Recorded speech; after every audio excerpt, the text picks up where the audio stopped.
السلام علیکم۔ اس سیشن میں ہماری جو پہلی اسپیکر ہیں وہ حیدرآباد سے تشریف لائی ہیں، ڈاکٹر سمینہ کوثر۔ ایک عرصے سے آپ مولانا آزاد نیشنل اردو یونیورسٹی کے عربک ڈپارٹمنٹ سے وابستہ ہیں، درس و تدریس اور تحقیق کے کام سے۔ آپ کا تعلیمی سفر جامعۃ الصالحات رامپور سے شروع ہوا تھا، جہاں سے آپ نے عالمیت اور فضیلت کی اسناد حاصل کی۔ جامعہ ملیہ اسلامیہ سے BA عربی میں MA اور پھر PhD کی۔ حصول علم کے شوق میں آپ نے انگریزی میں MA اور IT میں ایڈوانس ڈپلومہ بھی کیا۔ آپ 15 سے زائد اداروں اور کمیٹیوں کی سرگرم رکن ہیں۔ ڈاکٹر سمینہ 8 کتابوں اور 5 درسی کتب کی مصنفہ ہیں۔ لگ بھگ اتنی ہی کتابوں کی آپ مدیر ہیں اور چیپٹر رائٹر ہیں۔ آپ لگ بھگ 40 قومی اور بین الاقوامی کانفرنسز یا سیمینارز میں شرکت کر چکی ہیں۔ خواتین کے مسائل اور مدارس کی صورتحال آپ کی خاص دلچسپی کے موضوعات ہیں۔ آج آپ کی تقریر کا موضوع ہے مسلم مدر اینڈ دا قرآن، یعنی مسلم ماں اور قرآن۔ اور یہ میں آپ سے وعدہ کرتا ہوں کہ ایک جو پہلو اس کا تشنا رہ جائے گا، مسلم باپ اور قرآن، اس کو انشاءاللہ اگلی قرآن کانفرنس میں غالباً میں ہی لوں گا، کیونکہ باپ اپنے آپ کو بری الزماں نہ سمجھیں کہ اولاد کی اور گھر کی ذمہ داری صرف ماں کی ہے۔ جتنی ماں کی ہے اتنی ہی باپ کی بھی ہے، اور دونوں ذمہ داری جب باپ نبھاتا ہے کہ گھر کی بھی اور معاش کی بھی، جب ہی اس کو قوام کا درجہ دیا گیا ہے۔ الرجال قوامون علی النساء والی جو بات ہے، تو وہ اسٹیبلش کرنے والا ہے، تو اس اسٹیبلشمنٹ کی اس کی ذمہ داری ہے، اور اس خاتون اور اس بچوں کی بھی۔ تو میں نہایت ادب کے ساتھ ڈاکٹر سمینہ کوثر کو دعوت دیتا ہوں کہ آپ تشریف لائیں۔ شکریہ، آپ کی آمد کا شکریہ۔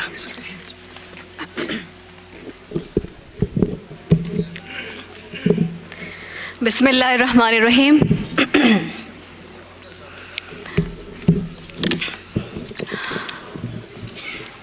رب اشرح لی صدری ویسر لی امری واحلل عقدۃ من لسانی یفقہوا قولی۔ اللہم ارنا الحق حقا وارزقنا اتباعہ وارنا الباطل باطلا وارزقنا اجتنابہ۔ قالوا سبحانک لا علم لنا الا ما علمتنا انک انت العلیم الحکیم۔ قابل احترام ڈاکٹر محمد اسلم پرویز صاحب، ڈاکٹر ماجد پاریک صاحب، ڈاکٹر طارق ندوی صاحب، ڈاکٹر عقیل احمد صاحب، اور اس ہال میں موجود حاضرین اور حاضرات، السلام علیکم ورحمۃ اللہ وبرکاتہ۔ یہ صرف اور صرف اللہ تعالیٰ کا کرم ہے کہ اس عظیم الشان کانفرنس میں، جو کہ موضوع کے اعتبار سے اور مواد کے اعتبار سے نہایت اہم ہے، اس نے مجھے یہاں شرکت کا موقع عنایت فرمایا، اور آپ تمام کا شکریہ کہ آپ نے منتظمین کا شکریہ جنہوں نے مجھے اس میں حاضر ہونے کی دعوت دی اور مجھے حکم دیا اور میں حاضر ہو گئی۔ آج میں اس طرف بیٹھے ہوئے مجمع کو ریپرزینٹ کروں گی، اور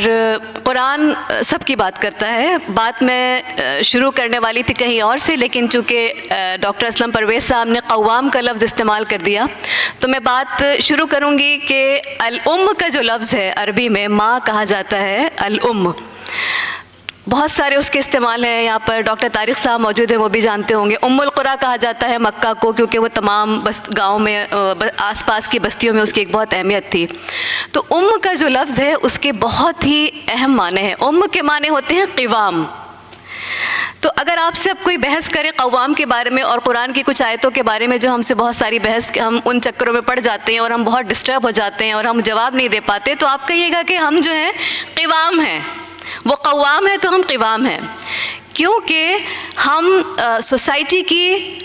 گھر کی، معاشرے کی، اپنے ایک فیملی کے، جو کہ سوسائٹی کا ایک یونٹ ہوتا ہے، اس کا قوام ہے۔ قوام کہتے ہیں ستون کو، جس کے بغیر کہ کوئی چیز کھڑی نہیں رہ سکتی، جیسے کہ ہیومن باڈی میں اسپائن ہے۔ تو یہ کا لفظ ہے، کے معنی ہے۔ اور اللہ تعالیٰ نے آپ کو کہا ہے، ہم لوگ اپنے آپ کو کہتے ہیں کہ ہم مربیہ ہیں، تربیت کی ذمہ داری ماں کی ہے. یہی ایک سب سے پہلے جب آپ مسلم عورت کے بارے میں بات کرتے ہیں تو ہم کہتے ہیں کہ اس کی سب سے بڑی ذمہ داری ہے کہ وہ اولاد کی اچھی تربیت کرے. تو یہاں پر بھی میں، کیونکہ میں ایک لینگویج کی ٹیچر ہوں، آپ کو بتاؤں کہ جو تربیت کا لفظ ہے وہ رب سے بنا ہے. اس کا جو مادہ ہے وہ را با با ہے. اللہ تعالیٰ کو رب العالمین اس لیے کہا جاتا ہے کیونکہ وہ انسان کی اور کائنات کی پرورش کرتے ہیں، اس کے عدم سے وجود تک اور اس کی موت تک اس کو پالتے ہیں، پوستے ہیں، پروان چڑھاتے ہیں. اسی سے تربیت کا لفظ بنا ہے کہ جو بھی مربی ہے یا جو بھی مربیہ ہے، مین اور وومن دونوں جو ہیں وہ اپنے بچے کو، اپنی فیملی کو، اپنے خاندان کو دیکھتے ہیں. ماں دنیا میں آنے سے پہلے اس کی جو ہے مربیہ بن جاتی ہے، اور پھر اس کے وجود میں آنے کے بعد اور موت تک جو ہے وہ اس کی مربیہ رہتی ہے. گویا کہ تخلیق کے عمل میں، تربیت کے عمل میں اللہ تعالیٰ نے آپ کو ایک چھوٹا سا حصہ وہ عطا فرمایا ہے جو کہ خاص اس کی صفات ہیں. یہ باتیں میں صرف اس لیے ذکر کر رہی ہوں کہ ہمیں یہ احساس ہو کہ ہماری کتنی اہمیت ہے. ہم اس دور سے گزر رہے ہیں جہاں پر کہ ماں بننا ایک عیب سمجھا جا رہا ہے. ہم اس دور سے گزر رہے ہیں جہاں پر کہ بچیاں ہی نہیں، پہلے تو یہ ہوتا تھا کہ بچیوں کی جو ہے ڈسٹ بن میں جو ہے فیٹس ملتے تھے. نومولود بچیاں جو ہے ٹرین کے ڈبوں میں چھوڑ کر ماں باپ اتر جاتے تھے. ہم اس دور سے گزر رہے ہیں جہاں مائیں، لڑکیاں، عورتیں ماں بننے کو عیب سمجھ رہی ہیں. ہم اس دور سے گزر رہے ہیں جہاں پر بچے کے لیے دوسرے کی کوکھ کو کرائے پر لیا جاتا ہے اور بچہ جو ہے گھر میں آ جاتا ہے. اس دور میں مجھے اور آپ کو یہ سمجھنا ہے کہ ہمیں ہمارے دین نے، ہمارے قرآن نے کیا اہمیت دی ہے اور ہمارا وجود اس معاشرے میں کیا اہمیت رکھتا ہے، جس کی وجہ سے ہمارے قدموں کے نیچے جنت ہے. جنت ایسے ہی نہیں کہ آپ نے 4-5 بچوں کو پال دیا، پوس دیا، بڑا کر دیا، ان کی شادی کر دی اور پھر جو ہے آپ وہاں پہنچی عیش کے ساتھ اور آپ کے قدموں کے نیچے جو ہے جنت کی نہریں بہہ رہی ہیں. وہ کون سی مائیں ہیں جن کے نیچے جنت کی نہریں بہہ رہی ہیں، ان کے بارے میں آج ہم بات کریں گے.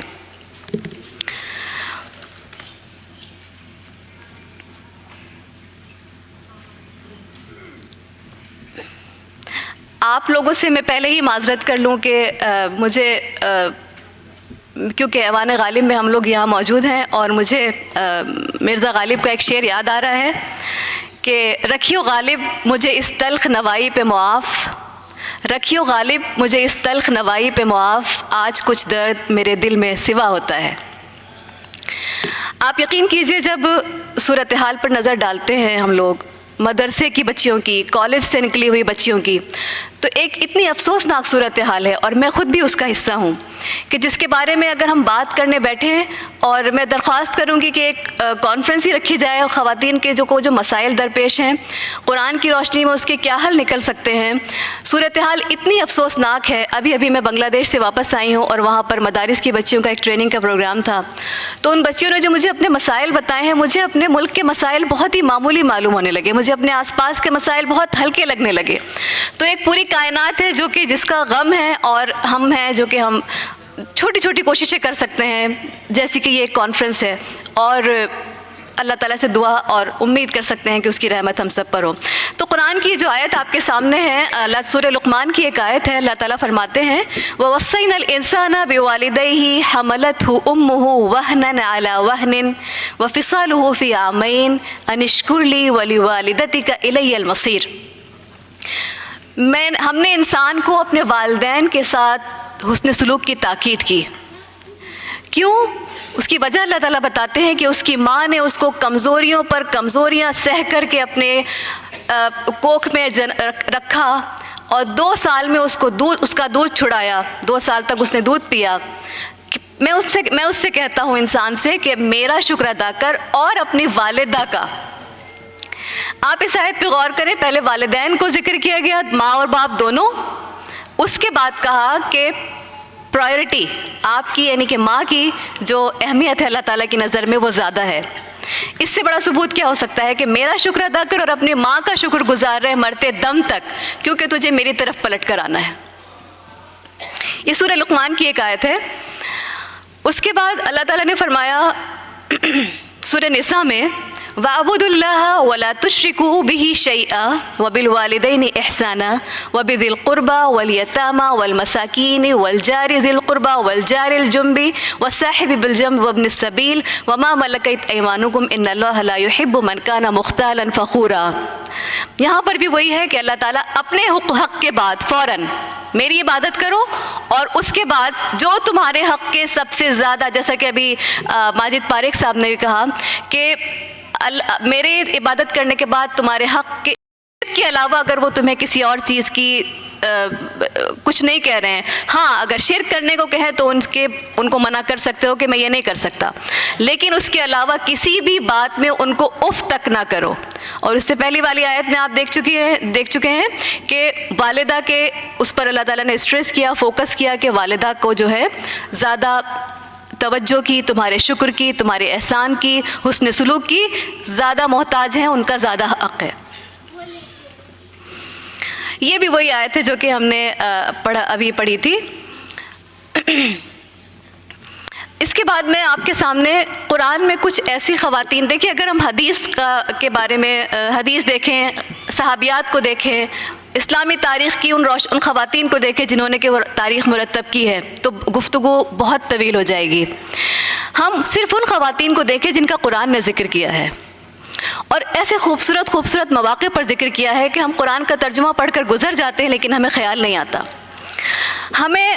موسیٰ علیہ السلام کی والدہ، فرعون نے تمام بچوں کو کہا کہ ان کو جو ہے کوئی بھی لڑکا پیدا ہو تو اس کو ذبح کر دیا جائے گا، اور کیا آپ کو لگتا ہے کہ جب یہ اعلان ہوا ہوگا تو کیا ہر ماں کچھ نہ کچھ اپنے بچوں کو بچانے کے لیے کوشش نہ کر رہی ہوگی؟ وہ اپنی جتنی بھی کوشش کر سکتی ہوں گی وہ ان کو بچانے کے لیے استعمال کر رہی ہوں گی، اپنے سینے سے لگا کر رکھ رہی ہوں گی۔ لیکن موسیٰ علیہ السلام کی اللہ تعالیٰ کہتے ہیں ہم نے ان کی طرف وحی کی۔ وحی تو صرف انبیاء پر آتی ہے اور رسولوں پر آتی ہے۔ اوحا کا مطلب ہوتا ہے عربی میں اشارہ کرنا۔ ہم نے ان کے دل میں یہ بات ڈالی، یعنی کہ انسان کو ایک خیال آ جاتا ہے اور وہ اس کے پر عمل کر کے میں ایسا کرتا ہوں، a good idea that comes to your mind۔ تو حضرت موسیٰ علیہ السلام کی والدہ کے دل میں اللہ تعالیٰ نے یہ بات ڈالی کہ اس بچے کو ایک باکس میں بند کرو اور اس کو سمندر میں ڈال دو۔ موسیٰ علیہ السلام کی والدہ نے کہا کہ یہ میرے پاس رہنے والے، ان کی حکمت دیکھیے، ان کی سوچ دیکھیے، ایک ماں کا اقدام دیکھیے اپنے بچوں کو بچانے کے لیے، کہ جب ان کے دل میں یہ بات آئی کہ اس کو میرے پاس رہنا ہے تبھی بھی کچھ معلوم نہیں کیا ہونا ہے، اور اس کو میں اگر جو میرا خیال میرے دل میں آ رہا ہے، کیا پتہ ساحل میں تیرتا ہوا بکسا جو ہے کہیں پہنچ جائے اور کوئی اس کو اٹھا لے اور شاید یہ بچ جائے۔ ایک ماں نے اپنی ممتا کو پیچھے رکھتے ہوئے اپنے دل میں آنے والے اس خیال کو جو کہ بچے کو بچانے کے لیے ہو سکتا تھا اس کو ترجیح دی۔ کسی فرشتے نے آ کے ان سے نہیں کہا تھا کہ ہم موسیٰ کو نبی بنانے والے ہیں اور دیکھو اس کو ڈبے میں ڈال دو اور ہم اس کی حفاظت کریں گے، نہیں، انہوں نے ان کو اپنی حکمت عملی کو اور اپنے دل میں آئے ہوئے اس خیال پر عمل کرتے ہوئے، بھروسہ کرتے ہوئے اس بچے کو لے جا کر کے سمندر میں ڈال دیا، اور پھر آپ دیکھتے ہیں کہ حضرت موسیٰ علیہ السلام نے خود فرعون کے گھر میں پرورش پائی۔ جس خاتون نے پرورش کی وہ ایک نمونہ ہے جنت کے سرداروں میں سے ایک سردار ہے حضرت آسیہ، اور موسیٰ علیہ السلام ایک نبی بنے اور فرعون کے سامنے آئے اور انہوں نے پھر حق اور باطل کو الگ الگ کر کے دکھایا، اور قرآن اور دین کی، قرآن تو ان کے پاس نہیں تھا، جو بھی کتاب اللہ تعالیٰ نے، جو کتاب ان کو اللہ تعالیٰ نے عطا کی تھی اس کی تعلیم دی۔ اگر ایسا ہوتا کہ موسیٰ علیہ السلام کی ماں کو یہ 100% معلوم ہوتا کہ یہ بچنے والے ہیں، تو کیوں ایسا کرتے کہ وہ ان کی والدہ کے دل میں جو خلش تھی، بیٹے سے جدائی کا جو غم تھا، وہ بار بار اپنی بیٹی سے کہہ رہی تھی کہ دیکھو جا کے دیکھو وہاں پر اس کو دودھ کون پلا رہا ہے، تو ان کی بہن جو تھیں وہ جاتی تھیں پیچھے پیچھے اور جا کر کے دیکھتی تھیں کہ کسی کا دودھ نہیں پی رہے ہیں وہ، تو انہوں نے قرآن نے ذکر کیا ہے ان کو، ان کی بہن کو، انہوں نے جا کر کہا کہ میں خاتون کو جانتی ہوں، بڑی اچھی ہیں، بڑی شریف ہیں، تو ہو سکتا ہے کہ ان کا دودھ لے لیں، تو اللہ تعالیٰ نے ان کو اپنی ماں سے ملوا دیا اور انہوں نے ان کا دودھ پیا۔ دونوں خواتین کی آپ یہاں پر دیکھیے کہ وہ ہاتھ پر ہاتھ دھر کر نہیں بیٹھی رہیں، بلکہ انہوں نے اقدام کیے اور اپنی عقل کا استعمال کیا۔ دوسری مثال ہمیں ملتی ہے حضرت مریم علیہ السلام کی، حضرت عیسیٰ علیہ السلام کی والدہ، اور میں سوچتی ہوں جب بھی اس آزمائش کے بارے میں تو میری روح کانپ جاتی ہے کہ وہ ایک اتنے بڑے خاندان سے تعلق رکھتی تھیں۔ ان کی والدہ نے کہا تھا کہ میں اپنے آنے والی اولاد کو اللہ کی راہ میں وقف کر دے رہی ہوں، لیکن جب اللہ تعالیٰ نے ان کو بیٹی عطا کی تو انہوں نے کہا، عمران ان کے والد نے کہا کہ اے اللہ تو نے مجھے بیٹی عطا کر دی، اور بیٹی تو بیٹے کی جیسی نہیں ہوتی۔ اور جب زکریا علیہ السلام ان کے پاس جاتے تھے، وہ ان کو اللہ تعالیٰ نے بڑی ہی اپنی نعمتوں سے نوازا تھا۔ جب زکریا علیہ السلام ان کے پاس آتے تھے، کلما دخل علیہا زکریا، تو ان کے پاس رزق کو پاتے تھے۔ اس رزق کی کچھ تفصیل ہو سکتی ہے، وہ ان کے پاس کچھ کھانے پینے کی چیزیں رکھی ہوتی تھیں، اللہ تعالیٰ نے ان کو علمی اور ذہنی صلاحیتوں سے نوازا تھا، تو وہ حیران رہ جاتے تھے کہ یہ کیسے ہو رہا ہے۔ لیکن وہی مریم علیہ السلام ہے کہ جب وہ خدا کی قدرت سے عیسیٰ علیہ السلام ان کے ہاں پیدا ہونے والے ہوتے ہیں اور ان کو درد شروع ہوتا ہے، وہ تکلیف کے عالم میں ہوتی ہیں، بے انتہا کمزوری کے عالم میں ہوتی ہیں، تو اللہ تعالیٰ ان سے کہتے ہیں کہ اس کھجور کے پیڑ کو ہلاؤ، وَهُزِّي عَلَيْكَ بِجَذْعِ النَّخْلَةِ، اس کو ہلاؤ تو تمہارے اوپر پکے ہوئے کھجور گریں گے اور ان کو کھاؤ۔ یہ وہی مریم علیہ السلام ہے جن کو اللہ تعالیٰ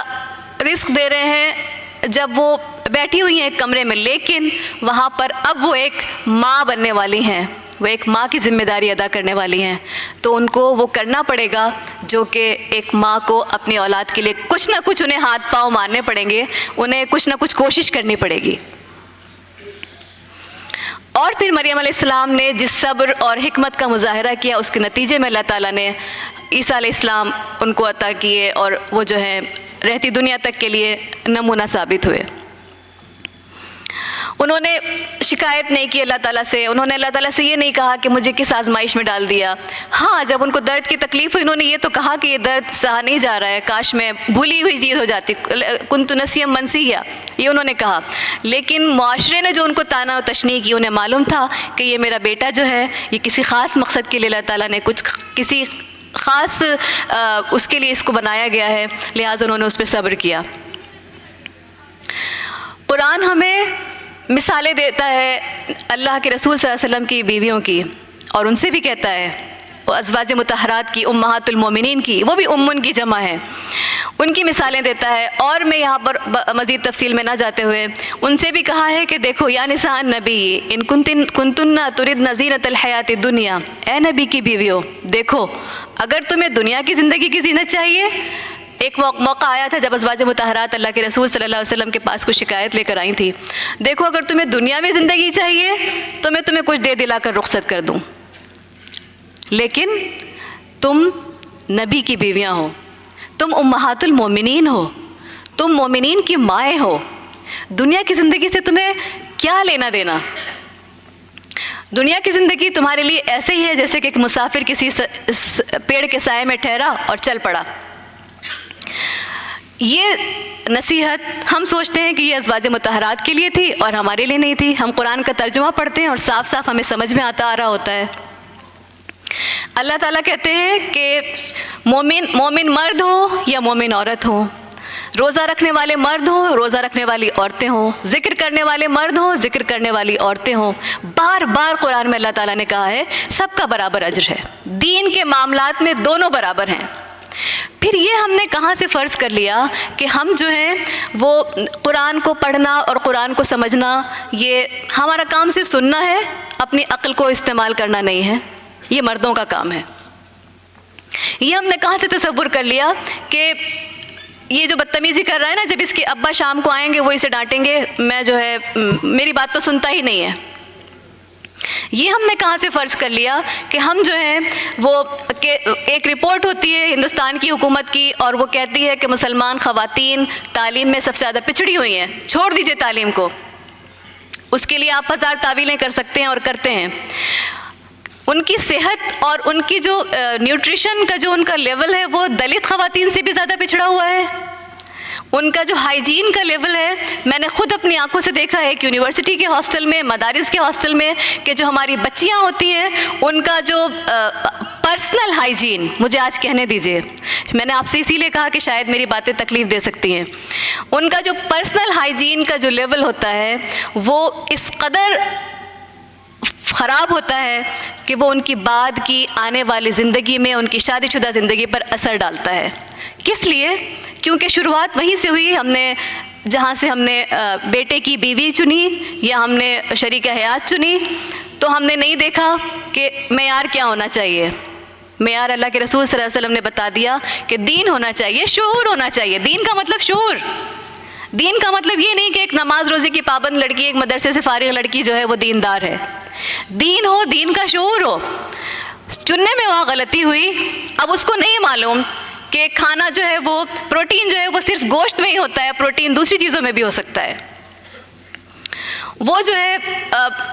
اچھا کھانا غذائیت سے بھرپور بچوں کو نہیں کھلا سکتی, اور ہم کہتے ہیں طاقتور مومن جو ہے وہ کمزور مومن سے بہتر ہے. تو طاقتور مومن سے ہم سمجھتے ہیں پہلوان جو اکھاڑے میں جا کر کے کشتی کرتے ہیں. طاقتور مومن سے مراد ہے صحت مند مومن, ایک ایسا ساؤنڈ انسان جس کی صحت, جس کا دماغ, جس کی سب چیزیں جو بیلنسڈ ہیں, سنکڈ ہیں. اور ایک بچے کی پیدائش یا 2 بچے کی پیدائش کے بعد جو ہے وہ اس کو طرح طرح کی پریشانی اور طرح طرح کے آزار نہیں لگ جاتے, کیونکہ اس کے گھر میں جو نظام ہے, اس کے گھر میں جو کھانے پینے کا نظام ہے, اس کے گھر میں جو ٹہلنے کا, ورزش کا اور تمام چیزوں کا نظام ہے وہ اس طرح کا ہے کہ اس کی صحت بہت اچھی ہے. ایک صحت مند لڑکی, ایک باشعور لڑکی, ان تمام چیزوں سے واقف لڑکی جو آپ کی ہماری فیملی کو اور آگے والی جنریشنز دور دور تک جو ہے ایک صحت مند لنک بنا سکتی ہے, وہ ایک کمزور, ایک ناواقف اور بغیر شعور کے دین رکھنے والی لڑکی نہیں دے سکتی. ہم یہ سمجھتے ہیں کہ بچوں کا پیٹ بھر دینا جو ہے یہ ہماری ذمہ داری ہے. گھر کو صاف رکھنا کہ جب ہمارے گھر میں مرد آئیں باہر سے تو انہیں لگے واہ کیا چاندنی چوک ہے, کیا شاندار تاج محل تیار کر کے رکھا ہے. لیکن وہ بچے, مجھے آپ کو بتانے کی ضرورت بھی نہیں ہے کہ جب وہ آپ کے پیدا بھی نہیں ہوئے تھے تب سے جو آپ سوچ رہی ہوتی ہیں وہ چیزیں اس کے اوپر اثر ڈالتی ہیں. آپ سسرال میں ان لاز کے ساتھ, نندوں کے ساتھ اور بھابھیوں کے ساتھ, دیورانیوں کے ساتھ جو کچر پچر چل رہی ہوتی ہے, اس سے جو اسٹریس یہاں پیدا ہو رہا ہوتا ہے, اس سے جو نیگیٹو تھاٹس, منفی خیالات آپ کے جسم میں جا رہے ہوتے ہیں, بچہ اس سے متاثر ہو رہا ہوتا ہے. آپ اس کو نوٹ کر پائیں نہ کر پائیں, جب وہ ایک بالغ مرد بنتا ہے, بالغ مرد عورت بنتی ہے, اس کی شخصیت پر اس کا اثر پڑتا ہے. پھر جب آپ اس کو دودھ پلاتی ہیں اس وقت جو آپ سوچ رہی ہوتی ہیں, جب آپ اس کے لیے کھانا بنا رہی ہوتی ہیں, کڑ کڑ کے جو کھانا آپ بنا رہی ہوتی ہیں, یہ سائنس نے پروو کیا ہے کہ ایک عورت جو ہنسی خوشی یہ سوچ کر کے اب کھانا بنائے کہ میں اس سے, مجھے اللہ تعالیٰ نے ایک سورس بنایا ہے, اس عمل میں مجھے داخل کیا ہے جو اللہ تعالیٰ کا کام ہے رزق دینا, اس کا ایک مجھے سورس بنا دیا ہے کہ وہ رزق آتا ہے اور میں اس کو تیار کر کے دوسروں تک پہنچا دیتی ہوں. جب وہ یہ سوچ کے بنا اور کڑ کے بنائے کہ کب یہ کھانا میری مصیبت جو میرے سر پہ پڑی ہوئی ہے اس کو میں کیسے بھونوں, اتاروں اور رکھوں اور اس کو کھا لو اور ٹھوس لو اور چلو نکلو. تو ایک دونوں جو خواتین ہیں آپ غور کیجیے گا, دونوں کے بچوں میں, دونوں کی فیملی میں, مزاج میں, کردار میں آپ کو فرق نظر آئے گا. صرف غور کرنے کی بات ہے. اس کو ایسا سمجھنے لگے ہیں آج کل خواتین, کیونکہ ان کو یہ بچیوں کے ذہن میں ہمارے بیٹھ گیا ہے کہ مجھے تو ورکنگ وومن ہی بننا ہے. اس میں کوئی مذائقہ نہیں ہے, ورکنگ وومن ہونا بہت اچھی بات ہے, but not on the price of your, not on the cost of your family. آپ تب بنیے جب ایک اسٹیج پہ پہنچ جائیے, آپ کے بچے کسی حد تک پہنچ جائیں. اگر آپ اس یونٹ کو برباد کرنے کا بیڑا اٹھا سکتی ہیں, دیوار میں سے جو ایک اینٹ ہے آپ کا گھر, ایک اینٹ نکل جائے گی, پوری دیوار کمزور ہو جائے گی. آپ اس کو ریئلائز نہیں کر رہی. ایک اینٹ کا کمزور ہونا پوری دیوار کا کمزور ہونا ہے, پوری دیوار کا کمزور ہونا پوری بلڈنگ کا کمزور ہونا ہے. آپ کو اس ایک اینٹ کو سنبھال کر کے رکھنا ہے, اس ایک اینٹ کی مضبوطی میں کوئی کمی نہیں آنے دینی ہے, تب جا کر کے وہ ایک ہیلدی یونٹ بنے گا سوسائٹی کا. اور ایسے ہیلدی بہت سارے یونٹ جب بنیں گے تو ایک صحت مند معاشرہ وجود میں آئے گا. ہم یہ سمجھتے ہیں کہ ہم اپنے سیلف ڈیولپمنٹ کو, خواتین 1 2 3 بچے ہونے کے بعد, بچیاں بھی ہماری جو ہیں ان کو لگتا ہے کہ مطلب لکنگ گڈ, اچھا لگنا جو ہے وہ ایک بس کافی ہے, اچھا لگنا کافی ہے. اور اللہ تعالیٰ نے عورت کی فطرت میں لگ رکھا ہے کہ وہ اچھا لگنا چاہتی ہے, اور اسی لیے کہا ہے کہ وَلَا تَبَرَّجْنَ تَبَرُّجَ الْجَاهِلِيَّةِ, قرآن نے بھی اس کا ذکر کیا ہے کہ یہ عورت کی فطرت میں ہے کہ وہ اچھا لگتی ہے, اچھا لگنا چاہتی ہے. اچھا لگنے کے لیے صرف فیئر اینڈ لولی اور کچھ خاص قسم کی کریمیں ہی کافی نہیں ہیں. That is your internal beauty. وہ آپ کی اندرونی خوبصورتی ہوتی ہے جو کہ آپ کو خوبصورت بنا. اب آپ کو لگے گا کہ یہ فلاسفیکل باتیں کر رہی ہیں, ایسا کہاں ہوتا ہے.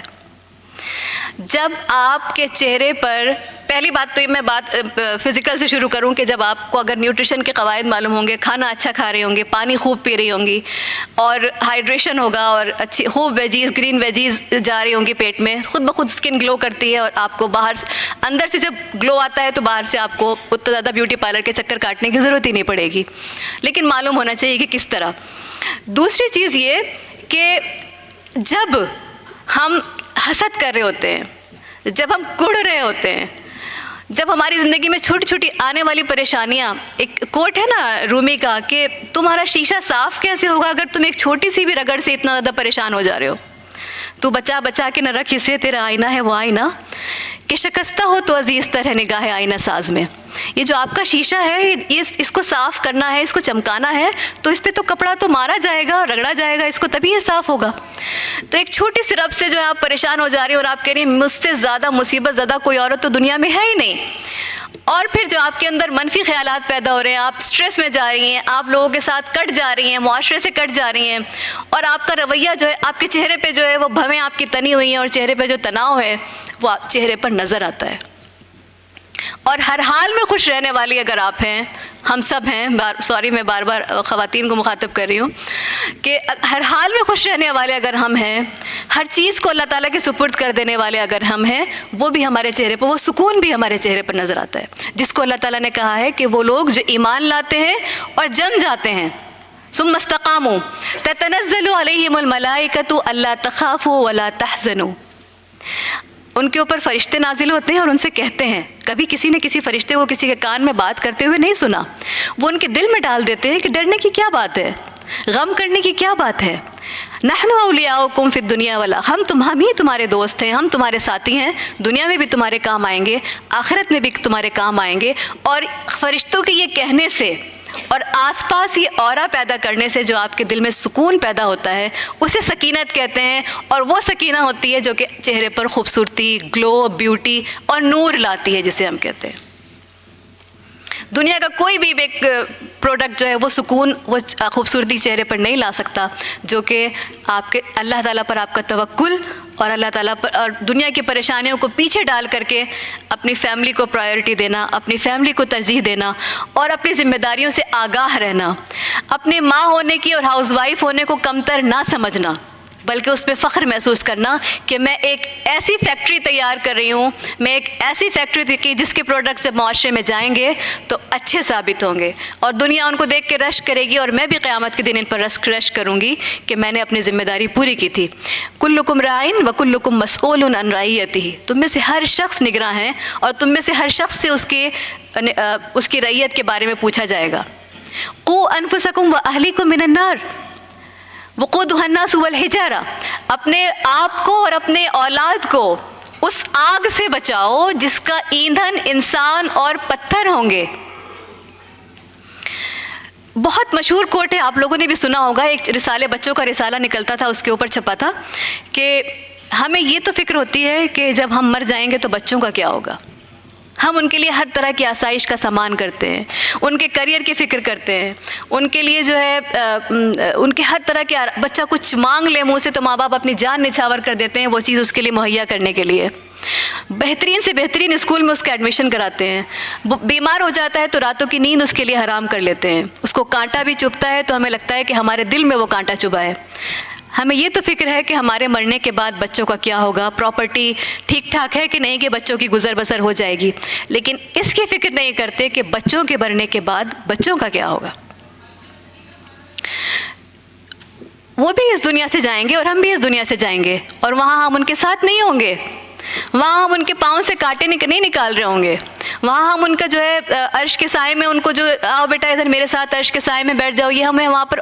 اتھارٹی نہیں ہوگی، یہ ہمیں وہاں پر حق ہی نہیں ہوگا، ہمیں قدرت ہی نہیں ہوگی اس بات پر۔ وہاں تو ماں اپنے بیٹے کو پہچاننے سے انکار کر دے گی، اس دن دودھ پلاتی ہوئی ماں بھول جائے گی کہ کس کو اس نے دودھ پلایا تھا، قرآن کہتا ہے۔ جب اتنا ہولناک دن ہوگا، وہاں پر بچے آپ کو اگر پہچان لیں گے اور آپ کو پکڑ کے پوچھیں گے اور گریبان کریں گے کہ ماں دنیا میں اتنا آرام دیا تھا، پاپا دنیا میں اتنا آرام دیا تھا، لیکن آخرت کے لیے کچھ بھی نہیں کیا تھا، پوری زندگی میری ضائع ہو گئی،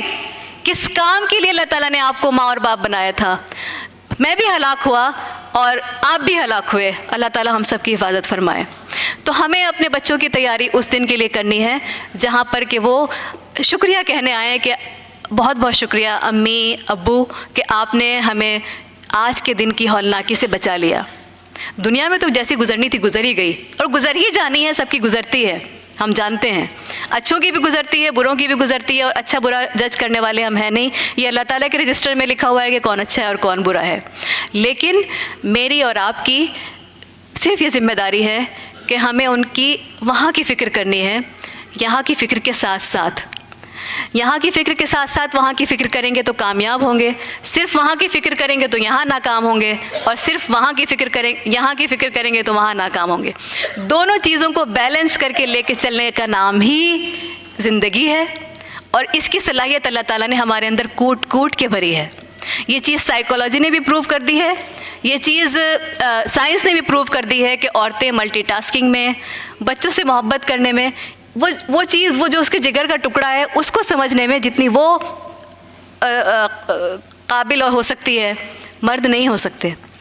باپ اپنی ساری دولت لٹا سکتے ہیں، اپنی ساری انرجی لٹا سکتے ہیں، لیکن جس طرح سے بچے کے جذبات کو ہم سمجھ سکتے ہیں وہ مرد نہیں سمجھ سکتے اس طرح سے۔ اسی لیے ذمہ داری اللہ تعالیٰ نے ہمارے کندھوں پر ڈالی ہے، اور یہ چھوٹی ذمہ داری نہیں ہے، ہم قوام ہیں، ہم قوام الامہ ہیں، ہم قوام البیت ہیں، یعنی کہ ہم اس گھر کی اسپائن ہے، اس گھر کا وہ ستون ہے جس پر وہ گھر کھڑا ہے، اور جب وہ قوام اپنی جگہ سے ہلے گا، قوام وہ شیرہ نہیں جو بنتا ہے نا مٹھائی میں ڈلنے کے لیے، عربی کا لفظ ہے، قوام کے معنی ہوتے ہیں ستون کے، تو جب وہ قوام اپنی جگہ اپنی ذمہ داری نبھائے گی تو پھر یہ ساری بحث ہی ختم ہو جائے گی کہ قوام کون ہے اور کون جو ہے کمانے کا ذمہ دار ہے، بچوں کو پالنے کا ذمہ دار ہے۔ پھر ایک انڈرسٹینڈنگ کی فضا ہوگی اور ایک خوبصورت ماحول ہوگا جہاں پر کہ بچے ہنسی خوشی پلیں گے، ایک ٹینس گھر میں، ایک اسٹریسفل گھر میں، ایک ایسے گھر میں جہاں پر ہر وقت امی بابا کے درمیان اور ماں جو ہر وقت غیبت کرتی رہتی ہو، بچے جو ہیں نہ ان کی شخصیت اچھی پروان چڑھتی ہے، نہ وہ اچھے شہری بن سکتے ہیں، نہ وہ اچھے مسلمان بن سکتے ہیں۔ بچوں کو ایک صحت مند ماحول چاہیے، بچوں کو ایک صحت مند خاتون اور ایک صحت مند ماں چاہیے جو کہ ان کی نفسیات کا دھیان رکھتے ہوئے ان کی پرورش کرے۔ مجھے لگتا ہے کہ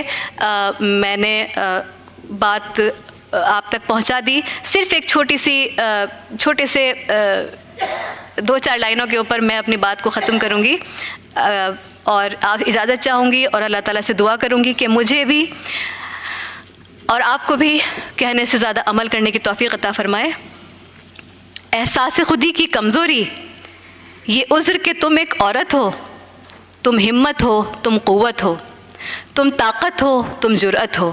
تم ایک پرجوش جسارت ہو، تم ایک باروب شجاعت ہو، تم ایک رنگین قیامت ہو، تم عزت عفت عصمت ہو، تم عظمت شوکت رفعت ہو، تم رحمت راحت شفقت ہو، تم نصف انسانیت ہو۔ کیا عذر تراشو گی آخر جب حشر میں پوچھا جائے گا کیا اپنے قوا سے کام لیا؟ جب دین کی کفر سے ٹکر تھی تو تم نے کس کا ساتھ دیا؟ اس وقت کہو گی کیا بولو؟ ہر عذر کو کانٹے پر تولو، آنکھیں تو اٹھاؤ لب کھولو، اے جان اگر تم ساتھ نہ دو تو تنہا مجھ سے کیا ہوگا۔ شکریہ، بہت بہت شکریہ۔ السلام علیکم۔